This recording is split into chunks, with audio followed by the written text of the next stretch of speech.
اعوذ باللہ من الشیطان الرجیم بسم اللہ الرحمن الرحیم سورۃ الطور آیا 36 خلق السماوات والارض، یا آسمانوں اور زمین کو انہوں نے پیدا کیا ہے، اور اس کا جواب نہیں ہے۔ جب وہ ایک مکھی پیدا کرنے سے بھی عاجز ہیں تو آسمان اور زمین کو پیدا کرنے سے پیدا کرنا تو اس سے بھی کہیں زیادہ عاجز ہے۔ یعنی انہوں نے آسمان اور زمین کو پیدا نہیں کیا، اور جب وہ پیدا کرنے والے نہیں تو کیسے اللہ تعالیٰ کے شریک بن گئے؟ بل لا یوقنون، بلکہ وہ یقین ہی نہیں رکھتے۔ یعنی یہ حق کو جھٹلانے والے حقیقی علم سے محروم لوگ ہیں، جس کی وجہ سے انہیں عقلی اور شرعی دلیلوں کو سمجھنا نصیب نہیں ہوتا۔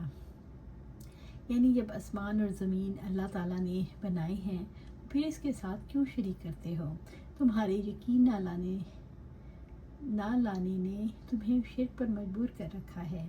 حق یہی ہے کہ صرف آسمان اور زمین کا خالق ہی عبادت کا حق رکھتا ہے۔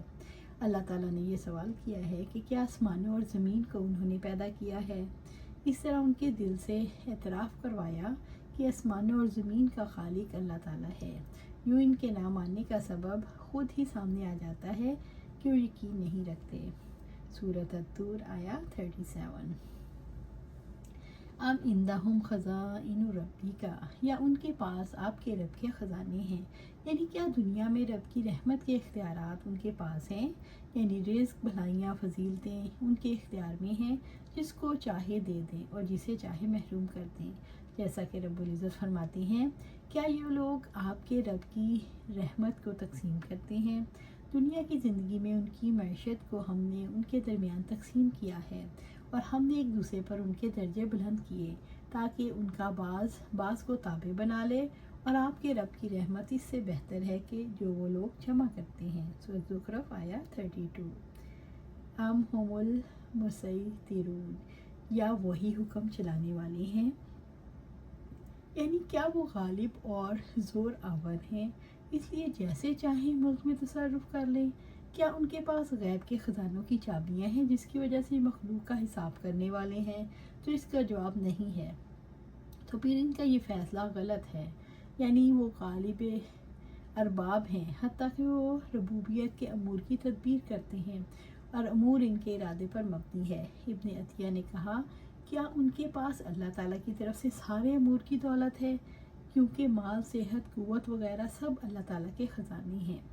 یہ سوال اس لیے کیا گیا کہ جس کے پاس جو چیز ہوتی ہے وہ اختیار رکھتا ہے، تو کیا رب کی رحمت پر ان کا اختیار ہے؟ جس کو چاہیں نبوت دیں، جس کو چاہے نہ دیں، یا جس کو چاہے رزق دیں اور جس کو چاہے نہ دیں۔ سورۃ الطور آیا 38 ام لہم سلم یستمعون فیہ، یا ان کے پاس کوئی سیڑھی ہے جس پر چڑھ کر وہ غور سے سنتے ہیں؟ یا ان کے پاس، یعنی کیا انہیں غیب کا علم ہے اور وہ ملاء الاعلیٰ کی باتیں سنتے ہیں اور ایسے امور کے بارے میں خبریں دیتے ہیں جنہیں ان کے سوا کوئی نہیں جانتا؟ فلیأتی مستمعہم، تو ان کے سننے والوں کو چاہیے کہ لائے۔